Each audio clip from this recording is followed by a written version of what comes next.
기다리나이다.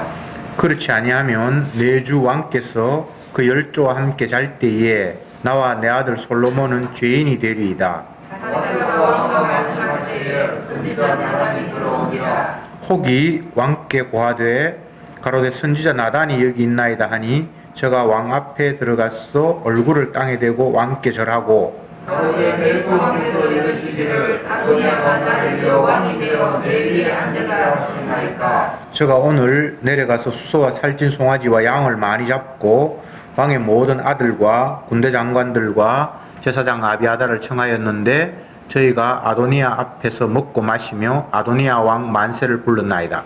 그러나 왕의 종 나와 제사장 사독과 요야다의 아들 하나나와 왕의 종 솔로몬은 청지 아니하였사오니 이것이 내 주 왕이 하신 일이니까. 그런데 왕께서 내 주 왕을 이어 그 위에 앉을 자를 종에게 알게 하지 아니하셨나이다.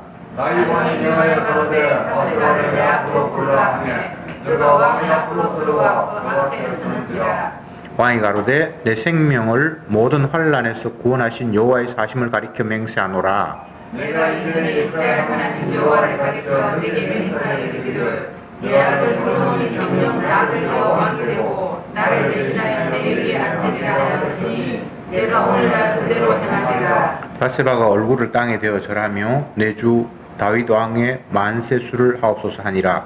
다윗 왕이 가로되 제사장 사독과 선지자 나단과 요야다의 아들 하나나를 내 앞으로 불러하니 저희가 왕 앞에 이른지라. 왕이 저희에게 이르되 너희는 너희 주의 신복들을 데리고 내 아들 솔로몬을 나의 노새에 태우고 기혼으로 인도하여 내려가고 그래서 제사장 사독과 선지자 나단은 그에게 기름을 부어 이스라엘 왕을 삼고 너희는 양각을 불며 솔로몬 왕 만세를 부르고 저를 따라 올라오라. 저가 와서 내 위에 앉아 나를 대신하여 왕이 되리라. 내가 저를 세워 이스라엘과 유다의 주권자가 되게 하기로 작정하였느니라. 요야다의 아들 하나나가 함께 대화하는데 아멘. 내 주 왕이 하나님 여호와께서도 이렇게 말씀하시기를 원하오며 또 여호와께서 내 주 왕과 함께 계심같이 솔로몬과 함께 계셔서 그 위를 내 주 다윗 왕의 위보다 더 크게 하시기를 원하나이다 하니라. 아멘. 다윗 왕은 왕위에 40년 재위를 했습니다.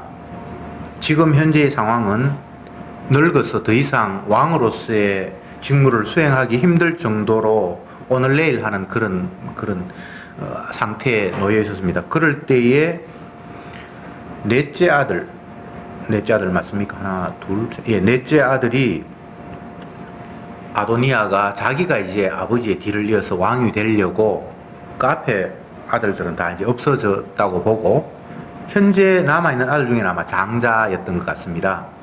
또 그는 어릴 때부터 아버지에게 칭찬을 들었고 백성들에게도 사랑을 받는 그런 왕이 될 만한 아주 좋은 그런 조건, 모든 상황으로 봐서 아버지가 이제 돌아가시면 자기가 영순이고 또 자질도 되고 그렇게 해서 아도니아가 이제 아버지가 거의 왕의 지위를 이제 감당하기 힘드니까 자기들이 옛날 아버지의 신하였던 사람들, 제사장이나 또 군대 장관이나 굉장히 요직이 있는 사람들을 불러서 이제 나를 왕으로 세워주십시오. 그래서 이제 그들을 같이 뜻을 모아서 어느 지역에 가서 이제 아도니아가 왕이 되었다 이렇게 선포를 했는데 그 사실을 선지자 나단이 파악을 하고 먼저 솔로몬의 엄마 바세바에게 찾아가서 왕비죠. 왕비는 워낙 뭐 여러 명이니까 어쨌든 그 여러 명 왕비 중에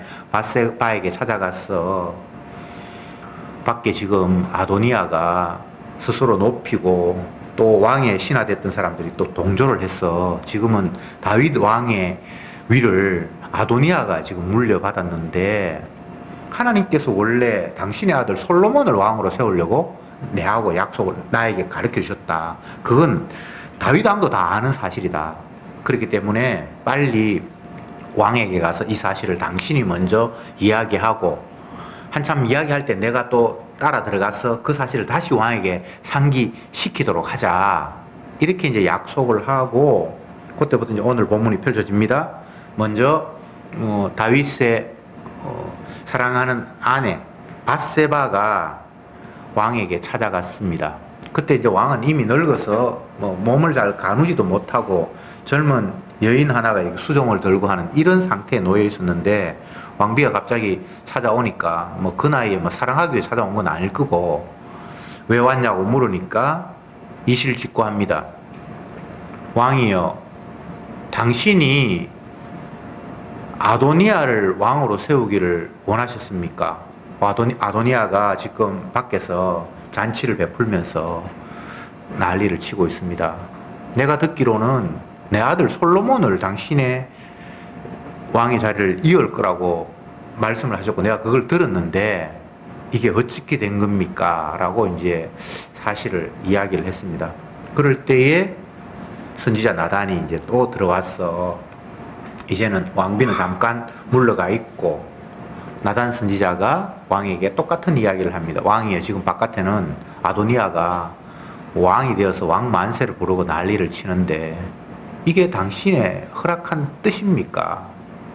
예전에 하나님께서 말씀하신 것은 솔로몬이 왕이 된다고 말씀을 하셨던 것 같은데 왕이 어떻게 된 겁니까? 이렇게 두 사람이나 사실들을 다시 한번 하나님의 약속하신 바를 다시 한번 확인시키는 그런 상황이 왔고 다윗이 생각을 해보니까 분명히 하나님과 말씀하셨던 기억이 나서 이제는 다시 그 왕비를 불러서 밧세바에게 내가 하나님 앞에 약속을 받은 게 있는데 분명히 그때 네 아들 솔로몬이 나의 대를 이어서 왕이 될 거라고 말씀을 하셨다. 그러니까 그를 내가 왕으로 세울 것이고 나단 선지자도 부르고 또 제사장 사독도 부르고 저쪽 편으로 간 사람 빼고 자기 말 듣는 사람 그리고 브나야 이 사람은 아마 왕을 경호하는 사람 군대 장관은 아니고 군대 장관은 저쪽으로 요압은 저쪽으로 가버렸고 왕을 아마 경호하는 신변 가까이 경호하는 사람인 것 같은데 그 브나야를 불러서 하는 이야기가 내 아들 솔로몬에게 내가 타는 노새를 태워서 기온 시냇가를 다니면서 제사장과 선지자는 그의 머리에 기름을 부어서 왕으로 세우고 이스라엘의 왕이 탄생했다라고 그렇게 백성들에게 선포해라. 그렇게 왕이 이야기하는 내용, 이게 본문 말씀입니다.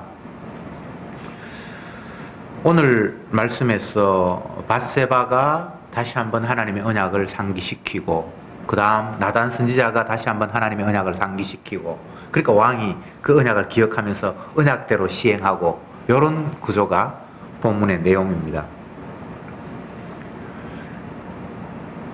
하나님은 이스라엘에게 당신의 뜻을 펼치기 원하셨고 그 나라 전체가 하나님의 언약이 어떻게 구체화되고 펼쳐지는가를 보여주는 그 시험장, 그 데이터베이스, 그걸 뭐라고 이야기합니까? 어쨌든 하나님의 자기 뜻이 오롯이 펼쳐지는 그런 공간으로 이스라엘을 활용을 하셨습니다.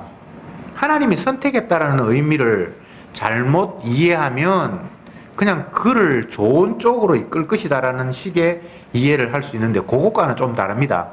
하나님이 이스라엘을 선택하신 것은 당신의 약속을 담아두는 그런 어떤 시험장, 시범조교로 그들을 불렀어요. 그래서 그들에게 말씀이 실현되지 않았을 때는 심판이 내려졌고 또 하나님의 긍휼이 임했을 때는 그들을 용서하는 모습이 보여졌고 그렇게 양면성을 다 보여준 그런 땅이 이스라엘 땅이고 이스라엘 백성입니다.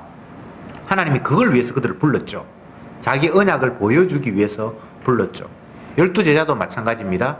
하나님의 뜻을 보여주기 위해서 12명을 불렀죠. 그래서 그 가운데 가룟 유다도 있고 이스라엘 백성들 구약에 전체 다 구원 얻은 거 아니잖아요. 하나님이 그들을 가나안 땅을 주겠다고 약속하셨지만 그건 조상 아브라함에게 이미 약속하셨지만 이스라엘 백성들 전체 다가 가나안 땅에 들어간 것도 아니잖아요. 광야에서 다 죽고 20세 이하가 나중에 들어가고 그러니까 하나님의 선택이라는 것은 천국 보내주기 위한 선택이라는 개념이 아닙니다.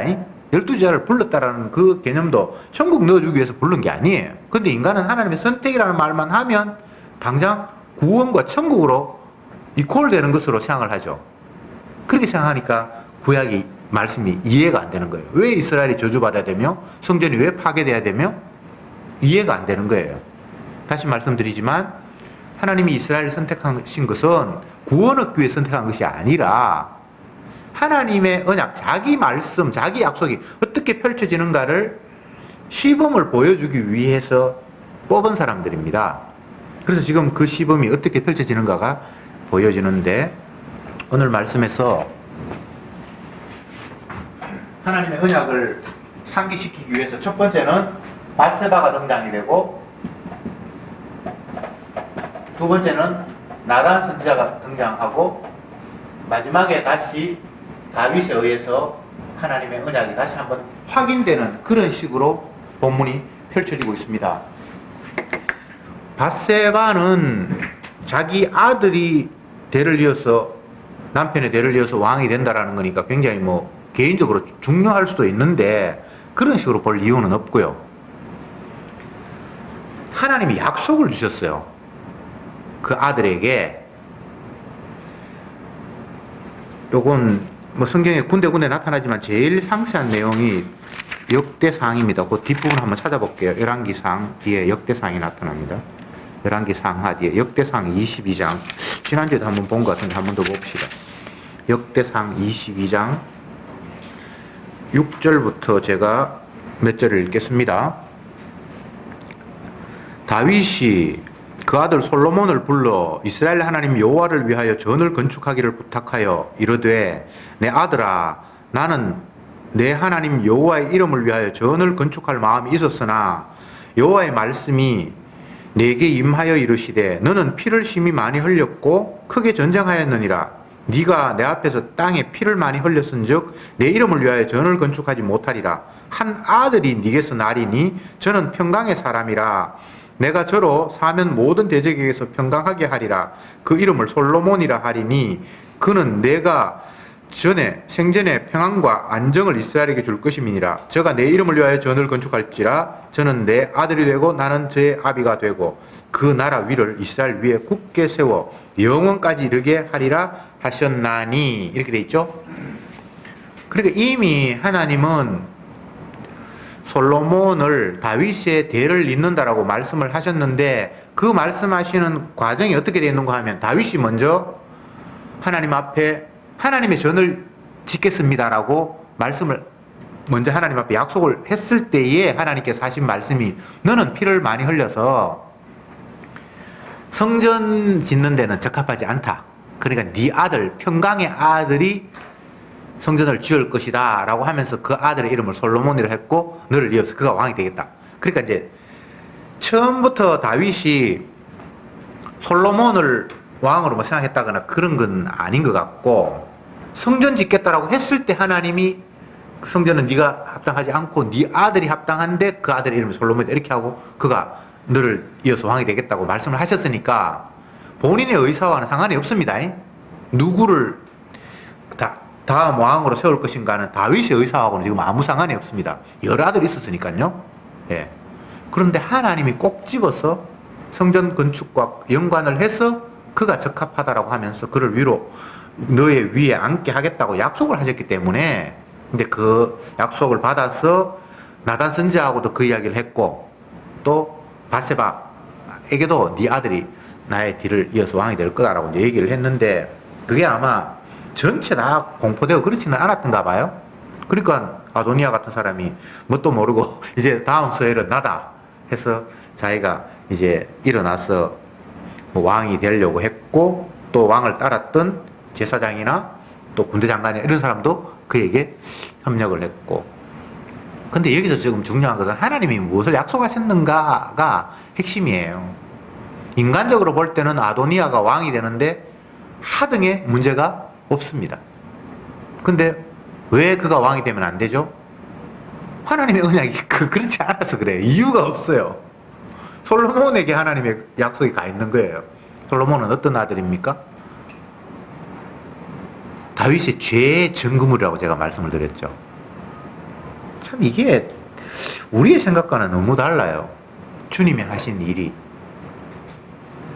예수님은 아브라함과 다윗의 후손으로 이 땅에 오신다라고 약속을 하셨는데, 아브라함과 다윗의 후손을 보면 훌륭하고 똑똑한 사람들이 이렇게 쫙 연결되는 것이 아니라 이방인이 거기에 개입되기도 하고 엉뚱한 여자가 개입되고, 마지막에는 마리아가 개입되어서 예수님이 태어나잖아요. 근데 마리아는 남자하고 전혀 관계도 안 했는데 예수님이 태어나잖아요. 뭔가 좀 이상하지 않습니까? 아브라함과 다윗의 자손으로서 하나님의 아들이 온다고 했는데, 그러면 좀 혈통이 좋든지 하면 되는데 중간중간 이방 여자가 들어가고 엉뚱한 사람이 들어가다가 막판에는 아예 남자하고 상관이 없는 여자의 새가 태어나서 혈통 자체를 다 무시해버리죠. 그죠? 혈통을 이야기했는데 그 혈통인가 싶었는데 보니까 남자하고 아예 상관이 없는 여자의 후손으로 태어나버리는 이런 구도를 하나님께서 계획을 하셨고 실행을 하셨단 말이죠. 이런 그 시스템 자체가 하나님이 하시는 일이에요. 표면적으로는 하나님의 아들이 육신의 모습을 입고 이 땅에 왔으니까 뭐 아버지가 있을 거고 엄마가 있을 것이고 다 있는데, 그렇게 해서 아브라함의 후손이고 다윗의 후손으로 태어날 거다라고 말씀은 하셔놓고는 정작 다윗과 아브라함과 아무 상관이 없이 그냥 여자의 몸에서 덜렁 성령에 의해서 태어나게 하시는 이 하나님의 일. 주님은 없는 데서 있게 하시고 죽은 데서 살리시고 사람을 동원하시는 것 같은데 사람의 힘을 전혀 도움을 받지 않고 스스로 모든 일을 성취하시는 분. 그래서 주님 홀로 다 하셨군요. 우리는 아무것도 아니었네요. 라는 고백을 받아내는 식으로 스스로 모든 일을 성취하시는 분입니다. 이사야 선지자는 이런 여호와 하나님을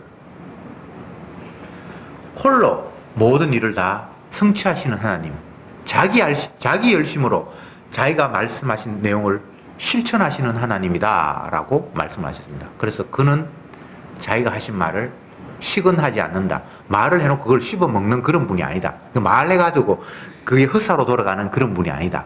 말하신 것 그대로 실천하시는 분이다. 그것도 자기 열심으로 이를 이루시는 분이다. 이렇게 묘사했습니다. 오늘날도 마찬가지죠. 예수님의 모습은 홀로 모든 일을 다 이루시는 분입니다. 구원도 홀로 이루시고 심판도 홀로 이루시고, 거기에 많은 사람들이 동원되는 것 같은데 그들은 그냥 허수아비일 뿐이에요. 증인. 주님께서 자기 백성에게 성령을 주셔서 너희들이 나의 증인이 되리라 이렇게 말씀하셨죠. 그죠? 사도행전 1장 8절에 성령이 너희에게 임하시면 너희가 권능을 받고 예루살렘과 온 유대와 사마리아와 땅 끝까지 이르러 내 증인이 되리라. 이거 성령 오시기 전에 약속하신 거. 성령이 임하면 너희는 내 증인이 반드시 된다, 되고 만다 라고 약속을 하셨는데, 그 예수님의 증인들이 하는 일을 사도행전을 쭉 보면 희한해요. 우리는 증인이 된다고 생각하면 긍정적으로 뭔가를 일할 것 같은 느낌이 들잖아요. 그 증인들이. 근데 부정적으로 사용이 돼요. 정말 주님을 증거하는 일에는 하등의 도움도 안 되는 그런 존재로 하나님이 그들을 활용을 하세요. 그러면서 결과적으로는 사람이 예수님의 증인이 된 것이 아니라 성령이 하셨구나. 주의 영이 이들을 믿게 했구나. 이사야에게 주님께서 하나님의 뜻을 전하라고 사명을 주셨는데, 사명을 주시면서 하신 이야기가 네가 열심히 나에 대해서 전하는데 전할 때에 백성들의 반응은 듣기는 들어도 깨닫지 못하며 보기는 보아도 알지 못하게 하기 위해서 내가 너를 세웠다. 이렇게 말씀하셨어요. 그 이야기를 똑같이 사도행전 마지막에 반복해서 이야기해요. 사도들에게 성령을 주셔서 땅끝까지 이르러 복음을 전했는데 결론이 뭔가 하면 듣기는 들어도 깨닫지 못하며 보기는 보아도 알지 못하게 하기 위해서 주님이 전파하게 했다. 이렇게 딱 끝난단 말이에요. 안 믿는 것 같은데 사도행전 한번 봅시다. 이사야에서 했는 이야기는 여러분이 아니까 사도행전 마지막 장 20, 28장까지 있습니다. 20 몇 장이고 28장입니까? 26절 일러스되 이 백성에게 가서 말하기를 너희가 듣기는 들어도 도무지 깨닫지 못하며 보기는 보아도 도무지 알지 못하노다. 이 백성들이 마음이 완악하여져서 그 귀로는 둔하게 듣고 그 눈은 감기였으니 이는 눈으로 보고 귀로 듣고 마음으로 깨달아 돌아와 나의 고침을 받을까 함이라 하였느니라. 이렇게 돼 있죠. 여기 이제 이사야 예언이거든요. 근데 이게 말이 참 끝이 이렇게 끝나는 게 좀 웃기잖아요. 사도행전 1장 시작할 때는 너희가 성령을 받아서 땅끝까지 내 정인이 된다 그러면 막 힘있게 성령 받아서 복음 전해서 하늘나라를 이루고 뭐 이스라엘이 아름답게 되고 뭐 이렇게 될 걸 우리가 상상을 하는데 정작 능력 받은 사람은 열심히 복음을 전했는데 온 백성이 깨닫지 못하는 걸 확인하기 위해서 그 일을 했다 그러고 사도행전은 성령의 역사 그렇게 끝이 나버린다 이 말이죠. 제가 마태복음 1장에서 다윗과 아브라함의 자손인 예수에 대해서 족보도 이야기했고 지금 이 이야기 되었고 많은 이야기를 했는데 여기서 여러분이 중요한 것을 잡아야 될 것이 하나님의 약속, 언약은 인간들의 생각처럼 그렇게 되는 게 아니라는 거예요. 오로지 하나님 홀로 다 아시고 인간은 증인이 되었어도 그가 아무짝에도 쓸모없는 자로 우리는 있으나 마나 이게 도움이 되는 것이 아니라 주님이 홀로 다 일하시는구나라는 걸 목격하는 거예요. 증인은 목격자거든요. 본 사실을 그대로 이야기하는 거거든요. 쉽게 이야기하면 구약의 애굽을 벗어나서 가나안 땅으로 가는 출애굽의 여정에서 모세와 이스라엘은 목격자예요. 무엇을 목격합니까? 애굽에서 끄집어내는 것도 이스라엘 백성들이 독립운동해서 나온 거 아니고 전쟁에서 그들을 억압해서 탈출한 거 아닙니다. 하나님이 애굽에 첫 번째 장, 두 번째 장, 10번째 장까지 내리니까 그들이 도저히 안 돼서 예물까지 주워가면서 얼른 나가라 재수 없는 놈들 너하고 같이 있으면 우리나라가 다 엉망진창 되겠다. 그렇게 이스라엘 백성들이 애굽에서 탈출하게 된 결정적인 요인은 어린 양의 피가 역사를 함으로 말미암아 그들을 탈출하게 했잖아요. 그걸 이스라엘 백성들이 다 봤죠. 그래서 그 사실을 봤기 때문에 그걸 이야기할 수 있는 목격자가 된 거예요. 증인이 된 거예요. 또 그들을 다 내보내줘 놓고는 하나님이 바로의 마음을 강팍하게 하니까 은근히 부화가 났어요. 이것들이 옛날에는 내 밑에서 종노릇 하는 것들이 큰 소리 치면서 나갔어. 에이씨, 군사들에게 빨리 쫓아가서 그네들 다 잡아 죽여버려라. 그래서 말 타고 막 도망가는 그들을 따라왔어요. 근데 보니까 뒤에서 말 타고 따라오니까 도망을 가려고 하니까 또 앞에는 바다가 놓여있네요. 그들은 스스로 나갈 수 없는 존재라는 사실을 거듭 확인하는 거죠. 근데 하나님이 모세에게 네가 든 지팡이를 바다 쪽으로 가리키라. 그래서 또 가리켰어. 물이 쩍갈라 했어요. 건넜어요. 이게 이제 목격자인 거예요. 목격자. 이게 증인인 거예요. 그들이 뭐 능력이 있어서 우리가 증인이라 그러니까 성령의 능력을 받았다 그러니까 뭔가 대단한 걸 할 수 있는 어떤 능력을 소유한 것처럼 자꾸 오해를 하잖아요. 그게 아니에요. 하나님이 하신 일이 그게 사실로 그냥 받아들여지고 믿어졌어. 그걸 그냥 있는 그대로 이야기를 하는 거예요. 아시겠습니까? 증인은 뭐 특별한 사람이 아닙니다. 성령을 받아서 증인이 된다는 게 우리가 슈퍼맨이 된다든지 막 기도하면 뭐 병자를 낫게 한다든지 뭐 한마디 말하면 상대가 우리 앞에 거꾸로진다든지 이런 게 아니에요. 그냥 봤어. 그게 하나님 하신 일인지 우리가 확인을 했어. 그리고 그게 그렇다라고 사실적으로 이야기하는 게 증인이란 말입니다. 뭐 어렵습니까? 어려운 게 아니라 못 봤으니까 못하는 거예요.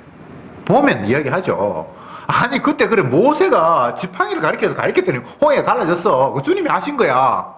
그게 뭐 어렵습니까?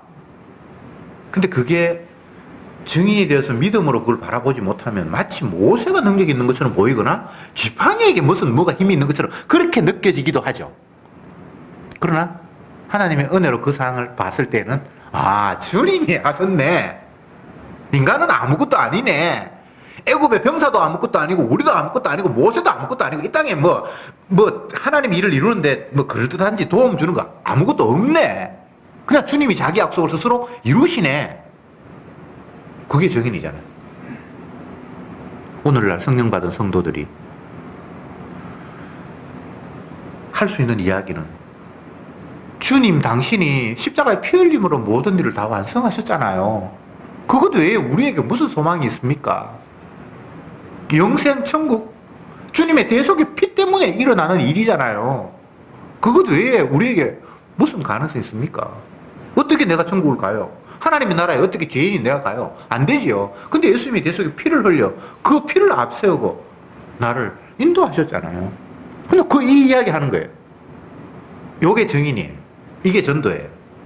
우리 교회 오면 목사님 말씀 잘 전한다. 우리 목사님은 헌금 강요 안 한다. 우리 교회 오면 뭔가 일이 잘 풀린다. 이거는 전도가 아니에요. 그런 일이 성경에 그게 목격자가 아니잖아요. 그런 걸 여러분 목격하셨습니까? 그건 하나님의 약속도 아니고 하나님이 약속하신 것을 믿음으로 확인하고 본 사람들이 성령 받은 사람이고 그걸 그대로 이야기하는 사람이 복음 전하는 증인이에요. 내용이 다 있어요. 아무렇게나 막 가서 전도 훈련 받아서 성경에 있는 구절 달달 외워서 이야기한다고 해서 그게 전도가 아니에요. 목격을 했어야지. 그 말씀이 너무나 믿음으로 와서 사실로 그냥 확인이 됐어. 주님이 내 한평생의 삶을 일일이 다 간섭하셔서 나를 뭐 어떨 때는 넘어뜨리고 어떨 때는 들어 세우고 그걸 내가 그냥 목격했어. 온몸으로 다 느꼈어. 그리고 그 이야기 그냥 하는 거예요. 말씀에 입각해서. 그게 내 잘되라고 하는 것도 아니고 이 세상에 예수님만이 주야. 그 이야기 하라고. 오늘 본문에 나타난 밧세바, 또 나단 선지자, 다윗, 이구동성을 하는 이야기가 하나님이 약속하신 바를 되뇌이고 기억하고 또 말하고 아 그렇지 이게 약속이지 하면서 실천하게 하는 이야기가 오늘 본문의 내용이에요. 브나야라는 사람이 뭐 경호대장이라고 제가 이야기했습니다만 이 사람이 이제 마지막으로 명령을 받아요. 실행을 하죠. 왕이 타는 노새를 가지고 가서 아들 솔로몬을 거기에 태우고 기온이 아마 뭐 사람들이 좀 모이는 그런 큰 광장이나 뭐 그렇게 좀 되는가 봐요. 그래서 선지자 나단과 제사장 사독이 왕의 머리에 기름을 붓고 백성들에게 나팔을 불어서 이제 솔로몬이 왕이 되었다고 선포해라. 그 이야기를 브나야가 행동으로 옮기도록 노새 끌고 뭐 가고 이렇게 해야 되니까 하면서 그 이야기를 듣고 이 사람이 무슨 이야기를 하는가 하면 참 놀라운 고백을 해요. 36절에 여호야다의 아들 브나야가 왕께 대답하여 가로되 아멘 내 주 왕의 하나님 여호와께서도 이렇게 말씀하시기를 원하오며 또 여호와께서 내 주 왕과 함께 계심같이 솔로몬과 함께 계셔서 그 위를 내 주 다윗 왕의 위보다 더 크게 하시기를 원하나이다 하니라. 이 브나야의 고백이 대단한 고백이에요. 하나님께서 솔로몬을 다윗을 이어 왕으로 세우기를 원한다면 아멘 그대로 돼야죠. 뭐 저쪽 핀에 패가 많고 아도니아가 백성들로부터 훨씬 많은 지지를 받고 뭐 이런 여러 가지 지금 상황으로 보면 그렇잖아요. 근데 그런데 상관이 없어요. 약속을 솔로몬이 하셨기 때문에 왕이 그 약속을 시행하라고 자기에게 명령하셨으니까 아멘 하겠습니다. 이게 성도의 끝이에요. 그래가지고 나중에 왕이 안 돼가 죽으면 어떡하고 그런 걸 따지면 안 돼요. 그렇게 해서 죽으면 죽어야 되죠. 하나님의 말씀은 이렇게 해서 나에게 유리할까 불리할까를 계산하면서 실천하거나 아니면 돌아가거나 그런 내용이 아니라 그분이 말씀하셨기 때문에 성령 받은 그 목격자는 그분이 그렇게 말씀하셨어. 그게 끝이에요. 이거 이렇게 해서 나한테 무언가를 돌아올까 그런 거 없어요. 사도행전을 보세요. 성령 받은 사람들이 하는 일이 너희들이 잡아 죽인 십자가에 못 박아 죽인 예수 그분이 메시아였어. 그분이 하나님이었어 라고 막 이야기를 하는데 그를 잡아 죽인 대중들과 로마의 그 통치자들은 이 쓸데없이 나라를 혼란하게 만든다. 이미 다 끝난 문제인데 자꾸 거론하냐. 그러면서 그들을 옥에 가두고 때리고 뭐 막 하잖아요. 근데 그걸 말함으로 말미암아 내가 오해 갖출 수도 있고 잘못하면 죽을 수도 있다라는 생각을 할 수 있겠죠. 바보가 아닌 이상. 그렇다고 해서 그걸 말을 안 할 수 있는가 하면 그게 안 되는 게 증인이에요. 봤어. 사실이야. 그냥 그걸 이야기해서 나에게 유리할까 불리할까 그런 걸 따지는 게 아니에요. 그냥 사실을 사실대로 이게 사실이야라고 이야기한다 이 말이죠. 그렇게 될 때에 결과적으로는 핍박이 와요. 그것도 약속했어요. 예수님이 진리를 말함으로 말미암아 자기가 하나님의 아들인데 하나님이 아들이라는 이유를 말함으로 말미암아 그게 제목이 되어서 사형의 그 뭡니까? 이유였어요. 하나님의 아들이라고 했다고. 지가 갈릴리에서 태어나서 목수의 아들인데 사람들이 볼 때 목격자가 아니면 그가 성령으로 잉태되었고 하나님의 아들이라는 사실을 몰라요. 근데 목격자들은 알아요. 예를 들면 동방에서부터 별을 보고 온 그 사람들 그 사람들 목격자잖아요. 하늘에서 뭐 별이 와서 그가 이 땅에 태어날 왕으로 온다고 얘기를 했으니까. 그리고 목자들, 들에 있는 목자들, 그리고 이 몇몇 사람들 뭐 성경에 나타난 그런 사람들은 마리아 같은 사람도 자기는 뭐 남편하고 될 사람하고 동침한 적도 없어. 근데 성령으로 태어났으니까 목격자잖아요. 아무나 목격할 수 있는 게 아니에요. 아무에게나 증인을 시키는 게 아니에요. 이거는 엄청난 일이에요. 어떤 사람은 누구누구 뭐 하는 거 봤다 그러고 뭐 연예 기사 같은 거 보면 누구누구하고 뭐 데이트하는 거 봤다고 뭐 자랑하고 하는데 그게 뭐 중요합니까? 연애할 수 있지. 연애하다가도 뭐 깨어지기도 하는데. 근데 주님이 약속하신 바가 나에게 확인되었고 그것을 증거할 수 있는 증인으로서 성령이 왔다라는 것은 이건 엄청난 일이에요. 이건 세상 다 줘도 못 바꾸는 거예요. 내가 이것 때문에 이걸 이야기해서 앞으로 유리할까 복 받을까 그런 거는 아니에요. 아모스 선지자가 또 아니면 하박국이나 구약의 많은 선지자가 주님의 말씀을 받았어. 그 당시의 말씀은 다른 게 아니라 너희들이 하나님 말씀을 어겼기 때문에 이스라엘이고 뭐고 성전이고 다 망한다. 그 이야기를 구약의 선지자들이 계속 했잖아요. 그거 기쁜 소식 아니죠. 근데 그걸 막 주님께서 말하라고 했으니까 말 안 할 수 없잖아요. 그래 말을 했어. 근데 백성들이 이 나쁜 놈 막 죽이려고 때리고 뺨 때리고 오게 가두고 막 난리가 났어요. 그러니까 에레미야 같은 경우에는 에이씨 하나님 말씀 이제 안전해야지. 전해봐야 듣지도 안 하고 고생만 나만 오게 같이가 두드리고 맞고 어차피 내가 말을 해서 그에게 뭔가 영향력이 행사되면 말을 할 필요 있는데 아무도 안 믿어주고 나만 괴로우니까 말 안 해. 지옥 가든 말든 뭐. 근데 뭐라고 합니까? 심령이 불붙는 것 같아서 견딜 수 없어서 또 이야기했다고. 이 증인이 그냥 이런 거예요. 성원에 나가서 말 안 하고 말고 그런 문제가 아니에요. 주님이 그를 막 몰아세우는데요. 또 어떤 사람이 이렇게 이야기합니다. 사자가 부러지는데 내가 어떻게 두려워서 그 앞에 떨지 않겠냐. 하나님 말씀했기 때문에 내가 안 할 수가 없다는 거예요. 백성보다 하나님이 더 무서우니까. 사자가 울부짖는데 그 앞에 떨지 않을 사람이 누가 있냐.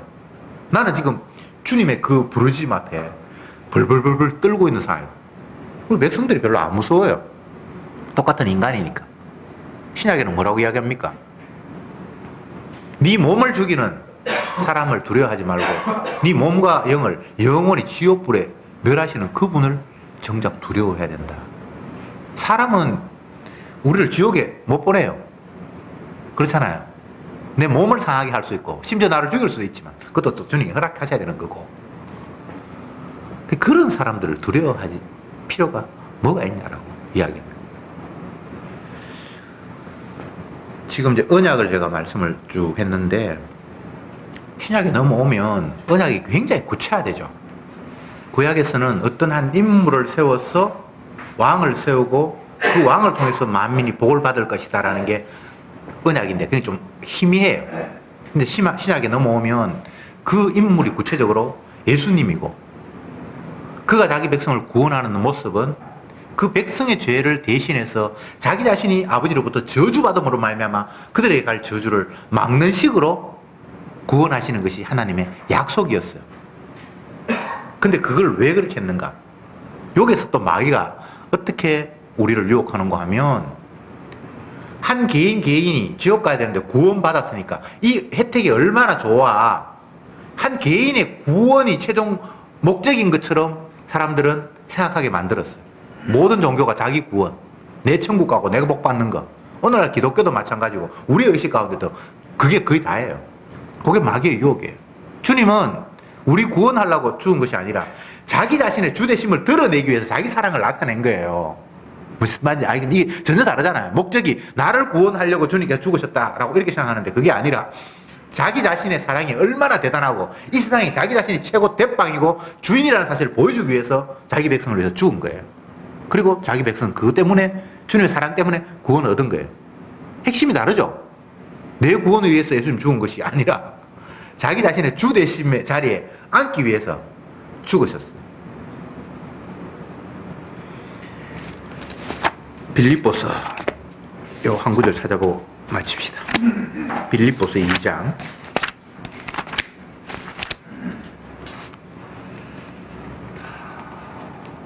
10절.